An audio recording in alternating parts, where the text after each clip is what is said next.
So many of our favorites to watch. Oh look, now they're being bashed.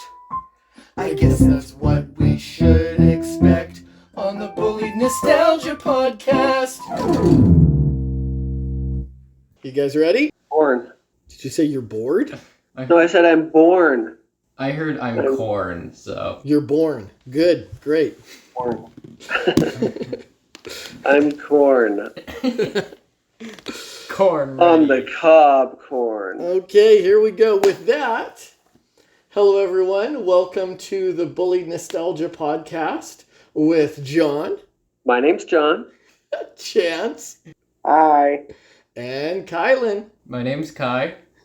And my name's Tim. We do a podcast where we watch old things that John and I loved growing up, and Kai and Chance get a chance to make fun of them. You can message us at bulliedpod@gmail.com. In case you have ideas for future episodes, or in case you want to talk about how much you like John. Only those two things. Those are the You don't only have positive two reinforcement reasons or I a new want you idea, to get email out. us. All right, Mhm, so we are mixing things up a little bit. This is a show that John and I watched when we were younger, but it also falls into Kai's wheelhouse. Kai, what did we watch today? Muppets tonight. Yes. Okay, so Muppets Tonight for everyone, because I don't think anybody knows about this show. It's not on Disney Plus. It's not available through any normal means. We just watched it on YouTube. Was a show in the late 90s that got 2 seasons that canonically was a sequel to The Muppet Show from the 70s. So, before we get into stuff, did you guys have fun? Yeah. Depends which episode. That is 100% accurate. Very true. Yeah. Because we watched 4 episodes. 2 that were chosen by Tim and 2 that were chosen by me. Now, Tim, I don't know if you told Kylan which ones I chose, I did not. but No. Chance does not know which ones Okay. were chosen by Let's Tim. take a guess. Wait. Before we do this, John, are you turning this into a reboot competition again? What are you hoping to get Okay. from this? Who do you Yes, think- I am hoping that they will say that I chose the better episode. Wow, okay. So, Chance, we can agree that Rock Lobster James Bond in a lobster costume was a bad episode, right? No, that one was amazing. Okay. Wow. I loved that episode so much. Okay, I watched them a while ago. I don't remember which So comedy. we were which. watched 4 episodes. We watched Jason Alexander, who was from Seinfeld. We watched Pierce Brosnan, who Kai just mentioned was James Bond. We watched Heather Locklear, who at the time was on Melrose Place. And then we also watched Paula Abdul, who was a famous singer and dancer. So Chance, you really liked James Bond? That was your favorite episode? Probably, yeah. I would say my top 2 were James Alexander and Pierce Brosnan. And I get the feeling you suggested that. Chance is a point. Those 2 were the better ones. Okay. Well, John, we come out even. Wait, you guys assumed that because they were the better ones that Tim picked them? No, I assumed you would choose the obscure female actors that Kai and I had never heard of. Me? Yeah. Well, I'll have you know that I did choose James Prong. Yeah, and I picked Jason Alexander. So the reason why I picked the Jason Alexander episode is because we had that episode recorded. Do you remember that, John? I do. I remember those skits quite well. So for people who don't know what this show is, I guess we should give a little bit of context. Essentially, it's the Muppet Show where there's just a series of fun acts that loosely tie together having a guest celebrity hang out with the Muppets. Can I say that it feels like Muppet speed at 1.5 times speed? Sure. Yeah. It doesn't really give a lot of time to breathe, and a lot of the things are, oh wow, that was a crazy thing that happened anyways, now onto this thing. It's just thing after thing after thing after Yeah. thing. And I think that at the time they were going for laughs per minute. Mm-hmm. I do think you're right. They don't really give the show much time to breathe, hoping that if they throw enough jokes at you, some of them will be funny. And I will stress that. My perception is some of that show was funny. Mm-hmm. There were a couple lines that I legitimately burst out laughing, but a lot of the show is not that funny. Yes.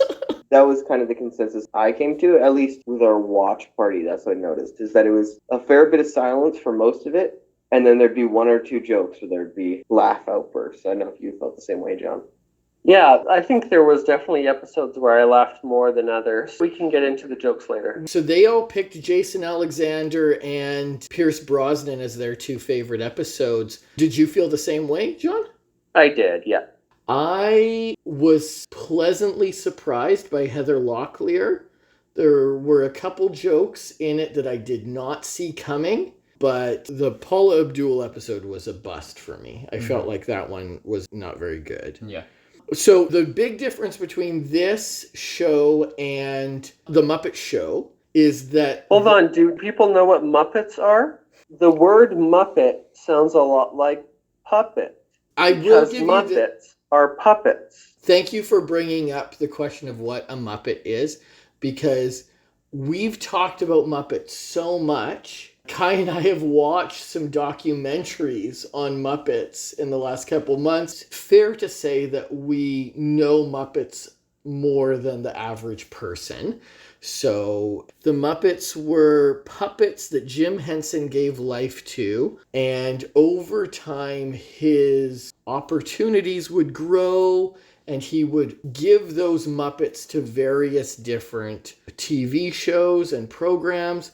Everything from Sesame Street to his own Muppet TV shows and movies to Fraggle Rock to... Dark Crystal? So yeah, that's the interesting question. What do we stop defining as a Muppet? Yeah. Right? I would say from Jim Henson's descriptions, Dark Crystal and the Labyrinth are not Muppets, but they do all fall under his Creature Workshop. These are all puppets that he has created. And so in the 90s, they tried to refresh the brand. And rather than having Kermit the Frog host this show, they actually needed to do a different host because Jim Henson had passed away by the time this show came out.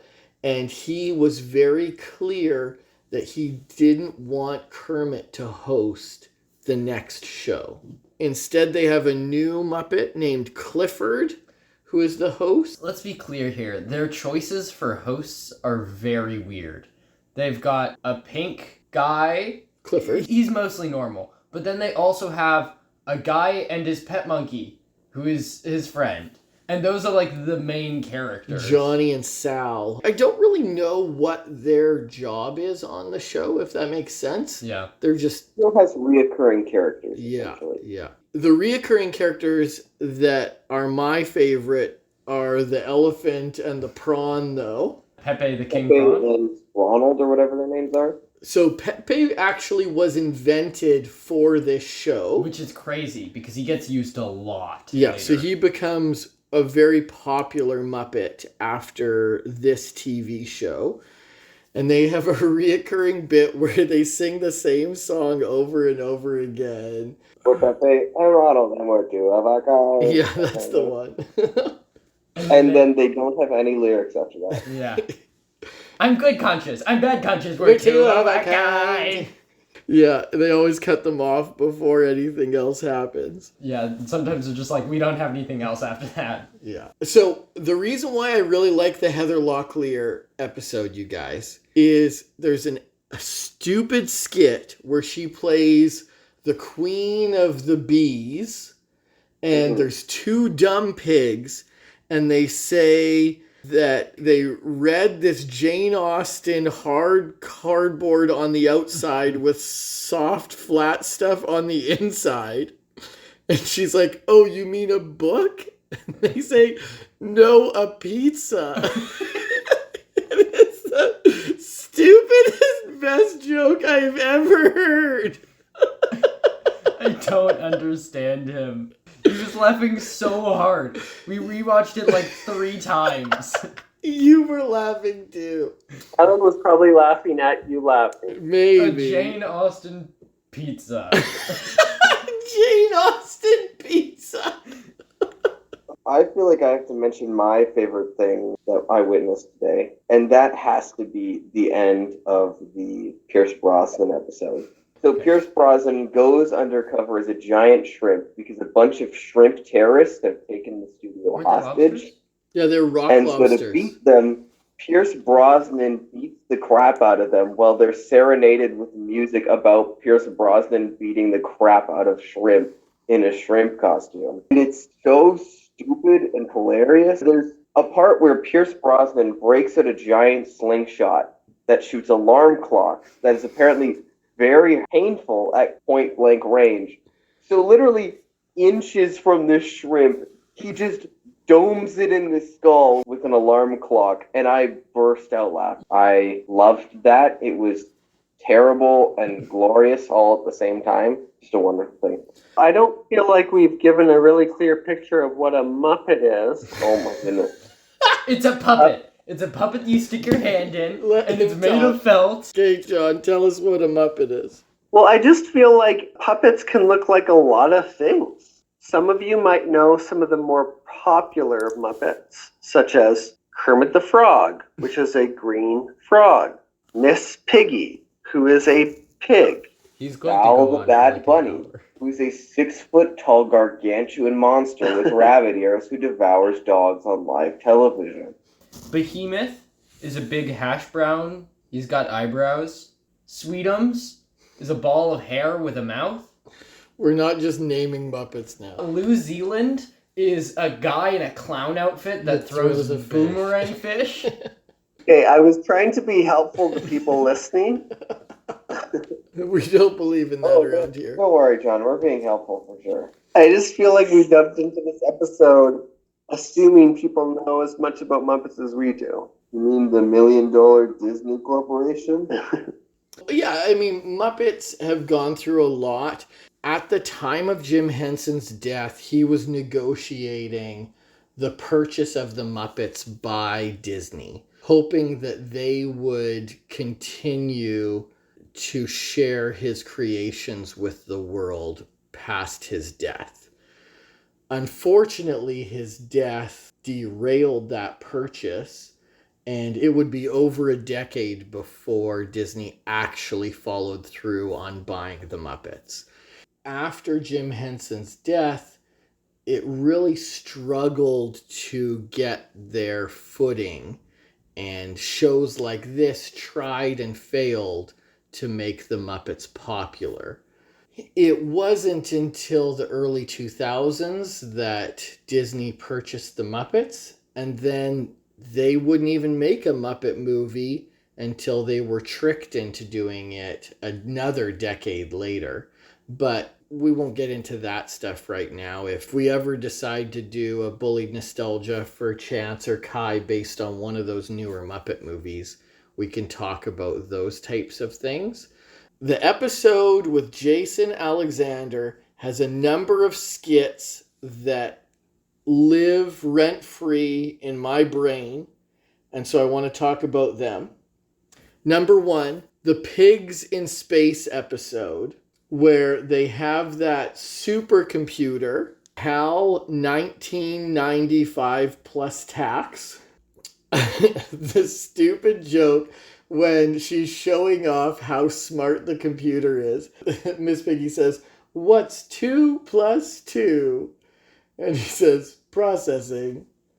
And then he says, "By plus, do you mean make bigger?" It's so dumb. But that one lives rent-free in my brain from being a kid. That joke is stuck in my head forever. Another skit from that episode that I think had an impact on developing my sense of humor was Thor gets a library card. So stupid. There are no good qualities about that skit. But 100%, that had an impact on me writing skits over time, right? This idea that a Norse god would try and go get a library card is such a stupid thing to make a skit about. I'm sure that I wrote a number of scripts as a teenager or whatever. Doesn't he fight Zeus? Along those lines. Yeah, he gets in a battle with Zeus and they throw lightning bolts at each other. Those things really stick out to me from that episode. Did anybody else have any skits that they thought were especially funny or interesting? A couple one-off jokes. There's a guy who, in the Pierce Brosnan episode, a guy is standing in front of a door and he goes, Finally, I've got over my fear of standing in front of closed doors. and then he gets hit by the door as it opens. And it's a funny one-off joke. And then 10 minutes later, he comes back and he's like, finally, I've gotten over my fear of standing in front of closed doors holding way too many pies. He gets hit by the door again. It's stupid, but it's the perfect evolution to that joke. Yeah. There was a game show. It was a single yes or no question. It was supposed to be really easy, and that's the entire joke, is that you cannot fail. And if you get this wrong, and then it like opens up a back window and it shows a small puppy, this puppy will be eaten by our monster. And I thought that was really funny until they redid it like 5 times. Yeah, that was a reoccurring skit in a number of the episodes we watched. Some of the reoccurring skits, like Pigs in Space, have good jokes, but other ones do not. I think in that, particular, the one that bothers me is the Mr. Callahan skit. It's the one where someone comes into a cafe and gets served a drink. Do you remember that skit from before, John? I don't. Okay, yes, me neither. And that's because the Mr. Callahan sketches only aired in the UK. The UK humor is terrible. UK humor is terrible. Sorry if you live in UK. 1% of our listeners is from the United Kingdom, so be careful what you say. Sorry next. if you're British, but your jokes suck. It's a point of view. You come into a cafe, you get served a drink, and then they make a joke about the drink. Unfortunately, none of them are good. None of them are good, but also one of them was a diarrhea joke. Mm-hmm. Which is 8 times worse than the average fart joke. Yes, I find that offensive. My whole streak of not having any fart jokes, I'm pretty sure, is wrecked now. Due to a joke. Hold on, I don't understand. You didn't consider the burping in Ninja Turtles to be a fart joke. But diarrhea is far worse. A diarrhea joke is way worse than a fart joke. So it's more about the orifice in which it exits than the nature or substance. 100%. So you don't like poop jokes either? I don't like poop jokes either. Correct. Okay, anyways, back on topic. Yeah, conversation change. There was also an episode where there was a button that made Beaker's pants explode. Okay, no, that is the perfect Bunsen Honeydew. Okay, so Bunsen Honeydew is this wild, wacky inventor. And the only way that you can do Bunsen Honeydew correctly is if you just make him make stupid inventions that would never be useful. In Muppets Most Wanted, he makes the bomb attractor vest. And everybody's like, why on earth would you make a bomb attractor vest? And then he says, well, why did I make the randomly exploding cupcake? And then Beaker explodes. It's just like really stupid bits, and I love it so much.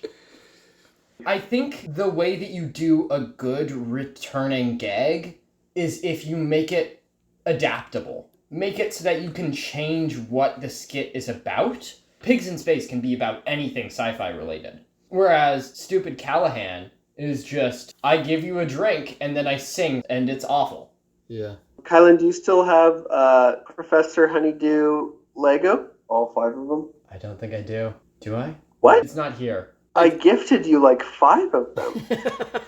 No, he still has all of his Lego, but it's in storage. He only brought with him Lego Batman movie sets. What you're saying is one of the 5 honeydews wasn't worth the space it took? Yeah, sorry. I also got rid of 3 Commissioner Gordons. I will say that they had pretty good use of the laugh track in it. There was one joke even where they didn't play a laugh track after it, and the And then commentary they commented on it. Yeah. yeah, they said, oof, Like- even the laugh track didn't think that was Yeah. funny. Which is good. That's hanging a lantern on your humor. Actually, earlier I said that it really doesn't give you any time to breathe. Clifford always goes, "Hey Nigel, give him something to look at." And then you just get a half second of a moose in Antarctica, and then it just cuts away. It's just like this really jarring being flung around so much. What did you guys think of the amount of grandmas dancing? That was I love one the of my grandmas favorite parts. dancing so much. I laughed every time. Hey, bring on the grandmas dancing! That would never get old for me. We started out and it was, hey, bring in the grandmas dancing. And I was like, oh, this is one of those stupid bits. It's not going to go anywhere. It's going to be really slow. Like the ballroom in the Muppet Show. No, it was phenomenal. Just perfect. There's a part in the Paula Abdul episode where her and Clifford do a number together, and his body looks so distracting. It's He's hard got to legs. pay Oh attention. my goodness. No, legit, But it in was comparison, terrible. The grandmas, their horribly disfigured, weird, lanky bodies make it so funny. It's unbelievably funny. I couldn't watch Clifford in that dance number. Clifford. I looked over at Kai every 30 seconds and I was like, this is making me so uncomfortable. Clifford doesn't deserve to have legs. They do not fit his torso at all. They're like toothpicks. So gross. I'm gonna Google them just so I can be reminded. Nightmare fuel. Remember the one Muppet who's like, and I blow bubbles out of my head. Yeah! That's his entire thing. That's as far as that goes. So Kylan had watched the episodes before I had, and he said, oh yeah, I was watching it, and there was this one bit that I was like, ugh, how did that ever make it into a show? He didn't spoil what bit that was. Can I guess what bit that was, Kai? Yes, you may. Is it the streaker naked Muppet? What? The Emperor's New Clothes bit. Oh yeah, that one wasn't great. No. I think everything related to the cop one was not great. So there's a skit where Clifford and a bear go out and they're detectives and they investigate a situation. And every time it just feels like it's in really bad taste. Yeah, there's one time where there's an emperor and he's naked. That's the joke. Is that the thing you were referencing? That is not the thing I'm referencing, but I don't want to talk about. I don't want to talk about Humpty Dumpty. You talk about it if you want to. Oh, you were close, John. That's true. Oh, it's the Humpty Dumpty one you're talking about? Yeah. In today's day and age, I don't think that you get away with jokes like that. Essentially, Humpty Dumpty is talking about jumping, about committing suicide, and then he's successful, and they play it off like a joke, and it does not feel good. Yeah, they end it with, "Hey, did you bring your frying pan?" And that doesn't feel great. Yeah, they cannibalize his corpse. And I like a good cannibal joke. Mm-hmm. But Yeah. not when it has to do with an egg. Not when it comes to self-harm. Or food. If it's a food, then it doesn't count. Would you like food prepared by the Swedish chef, Dad? Yeah, there we go. Okay. The other thing that probably didn't age well was the entire Paula Abdul episode. The Muppets are trying to kiss her, and then the show ends with them all lining up and her kissing them all on the lips. Yeah. Not great. Not But great. speaking of the Swedish chef, Mm-hmm. my favorite Swedish chef bit ever was in the Christmas special where he cooks a turkey, or tries to, and he sings a duet with Big Bird, because Big Bird's like, chestnuts roasting on an open fire. And then he's like, schnee stork door. It's not in this show, but I always thought it was funny singing a duet with the guy in gibberish. While he's cooking a bird. Yeah. Oh, well, that's why Big Bird's in the kitchen. Cannibalism. Because the turkey tricks him into thinking that he would make for a better meal if he cooked Big Bird instead of the turkey.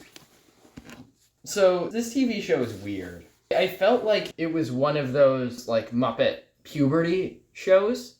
Every once in a while you'll get a piece of Muppet content that doesn't really know what it wants to be. Like sometimes Side note, can we never use the words Muppet puberty ever again? Chance, what do you think happened to the Muppet babies? You may now continue. Oh, I will say that they really try and shift away from the traditional cast. Yeah. Gonzo has a role. An episode where he's a little bit more main focus. Miss Piggy has an episode where she's a bit of the focus. Fozzie has one. But really, it's almost like they each rotate as one of them being part of the main cast each episode. Not even like a main character, but just the cast. Yeah. It's weird because this came out at the same year as Treasure Island, which is phenomenal. So Did it really? It did. Yeah. Oh, that's weird. Yeah, and there's certainly crossover in this. Mm-hmm. We get to see that lobster Polly in this. And the goat? That stupid goat. Yep. Yeah. So, fellas, thinking we'd start with final thoughts before we move into closing. Yep, I'm good with that. Any burning desires that people have to talk about? Muppets is very fragile, I would say, as a series. You get a really good piece of Muppets content, and then you get a really bad piece of Muppets content. I felt like this was in the in-between of those, where they just don't really know what they want to do with the Muppets. A really good example of that was the recent TV show that was meant for adults, and that one just wasn't great, and it's because they don't know what the Muppets are supposed to be anymore. But this came out at the same time as Treasure Island, which is like pure Muppets. I would say that I consider Muppets to be timeless and ageless, but I'm also open to the fact that just as much Muppet content is not good as is good. Yeah. Maybe even more. There's a couple times when they nailed it, but there's a lot of stuff in between. Even Jim Henson, when he tried to create the Muppet Show initially, his first attempt at it was Sex and Violence. Yeah. And that show is not good. No, yeah, I've seen it. It's not very great. And even the stuff that is good, when you're talking about the Muppet Show, its sense of humor is different than our humor now. And a lot of the Muppet Show is not funny by my standards today, I guess, is what I'm saying. And so I would go one step further, Kai, and disagree a little bit. I think that, and this is now leaking into my final thoughts, I think this is just like watching an episode of The Muppet Show. I think that they... Put at 1.5 times speed? Sure. I think that you could watch these interchangeably with The Muppet Show. It's very similar. And there's probably, for me, more laughs in one of these episodes That's fair. than in The Muppet Show. The difference is The Muppet Show pioneered a new type of TV in the 70s. It was the biggest thing on Earth. And I think that these episodes are actually better than that. But are they better having considered that 20 years of TV had gone by? No, they're not that much better. It's like a marginal growth of the formula, not a game changer. Muppets as a whole, it's not necessarily great most of the time. I'm looking at you, Muppets Live. I'm looking at you, Muppets The Office. Was it just called Muppets? I think so. Yeah. But there's some really good content, and it's very 50-50 most of the time. And I would say that most of the best Muppet content is their movies. Yes, I agree. Because absolutely. they're able to curate a good set of jokes into 90 minutes. Mhm. Whereas when you have a TV show like this, we watch the same amount of time as a movie, but the quality is inconsistent in the show for sure. That's neither here nor there. So I guess I'm going first. I think that this show is good at being what it is. Being that the episodes are free on YouTube, there's maybe a chance where I will watch more episodes at some point. I don't have a reason not to, except that I just don't really have time for... Actually, I feel very similar to this as I feel about The Unbreakable Kimmy Schmidt. That was a TV show that came out probably about a decade ago, and it had one incredible joke per episode. And so I watched a couple seasons, and ultimately I decided I didn't want to spend 20 minutes waiting for one amazing joke. And that's how I feel about this. I do think that there's laugh out loud moments, but there's probably other shows where you can get more consistent laughter. I will go next. Okay. I'm going back to good cookies. This is crazy, but I'm not going to make a pun or just say the random first thing that comes to my mind. I'm going to say dark chocolate chip. Because dark chocolate chip cookies, the best part is the cookie and not the dark chocolate chips. I don't care if you like dark chocolate chips, you're wrong. I think that this show is best entertained when you're wading through the dark chocolate chips. You're trying to get around the bad bits and you're looking at the good stuff, right? There is good stuff, but it's behind the dark chocolate chips. Okay. That was a legitimate answer. Yeah, what I was going to say is what Kai really means is a raisin cookie, but he'd never try a raisin cookie. You're right, it is a raisin cookie. That's way better. It's way better. All right. I'm upset about that. Dang it. All right, Chance, tell us your feedback on this one. -5 to +5. I would say that I enjoyed my time with it. And granted, you have to be a very specific type of person to enjoy this show. I'm lucky enough to qualify myself as one of those people who likes witty, stupid, sometimes slapstick humor. To say you need a very specific type of humor is an understatement. But if you do, you will enjoy this. So on the odd case that you were a weirdo like me, I would rate this a 3. But if you were a regular human being, this is probably a 2, maybe a 1. John? Yeah, I would compare it to Saturday Night Live, but there's only one human and everyone else is puppets, which makes for some pretty good skits. I think the bear was my favorite character. I just really enjoyed him. I find similar to Saturday Night Live, you watch like an hour of TV and 10 to 15 minutes of it is decent. And with all the skits with the Muppets tonight, some land really good and not others as much. I laughed quite a bit during a couple of the episodes, and so I wouldn't be opposed to watching other episodes at some point. If someone put it on, I'd have a good time. So yeah, I could see myself watching more of this in the future. I will say something that caught me off guard that I could not believe they wasted that puppet on for one gag was 9-inch snails. That puppet shows up one time. It's an awesome puppet. And I was like, there's no way they made this snail puppet just for a gag. And Kai Googled it, and that's the only time that snail puppet was used. Actually, I was trying to find Clifford's long legs so I could look at them and laugh at them. Gross. But I realized how absolutely insane the Muppets fandom wiki is. There are 7 pages on the letter A for categories of things that you can click on. And the page that I found was extending body parts. And there's an entire page just like, here's a time Kermit's arms grow. Here's a time Gonzo has his legs stretched. And I don't understand this Wikipedia page.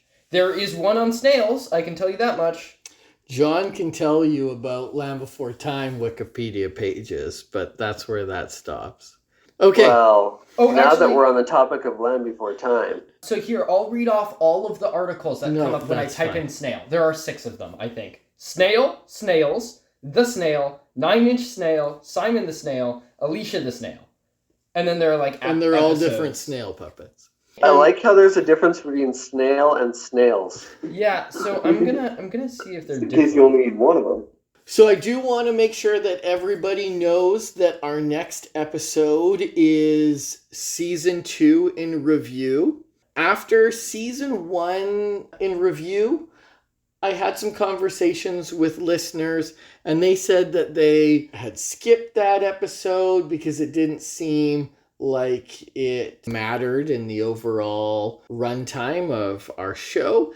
And I can certainly see why that is. But if I'm going to plug the next episode at all, I will say that season 1 in review is one of my favorite episodes from season 1. So I've got high hopes and expectations for our next one. Essentially, we're going to go back and look at what the last year has been, both in what we learned and did from a podcast perspective, but also what our thoughts and feelings are on all of the trash that we've waded through this year.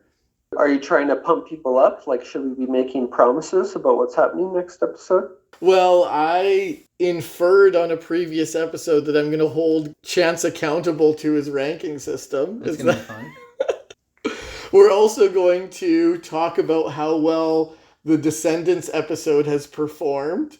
Yeah, I've gotten into this new reality TV show. I can talk about that. Yeah. Have you been watching Love is Blind this season? No, he hasn't. No, It's I've kind watched of a show that's crazy way better. Because he called me and he talked about it. Just randomly. Whoa, you're really into this reality TV show. Yeah, I'm calling up my nephews and letting them know. Yeah. I would like to point out that John did not call me up, which tells me that we have the proper relation. So the thing is, he would be like, yeah, I really love this show. It's just, I don't want to spoil it for you, but... And he would just keep on saying that he didn't want to spoil the show for me, that I don't think I'm going to watch. Well, don't think. Doesn't sound like you know. That's fair, that's fair. So, John, I know you're curious. Snail is the name of a Muppet, but Snails is the page that links all the other pages about snails. There are 9 other pages about snails. I thought you just said there were 6. I didn't count them. And that's You not lied counting to episode us? titles. Oh my goodness. Okay. Can we be done with this call? Yeah, soon? let's wrap this up. That's it from the Bullied Pod crew, I think. Look out for weirdos. And Praise Beethoven. I was too busy looking at a stupid snail. This is my favorite. I sent it to you, John. it's a very ugly Yeah, I mean, snail it's Muppet. pretty funny, but I don't know if it's worth you missing out on your tagline. Yeah, I know. He's my favorite of the snails, Okay. of the 9. Goodbye. See you next time. Bye.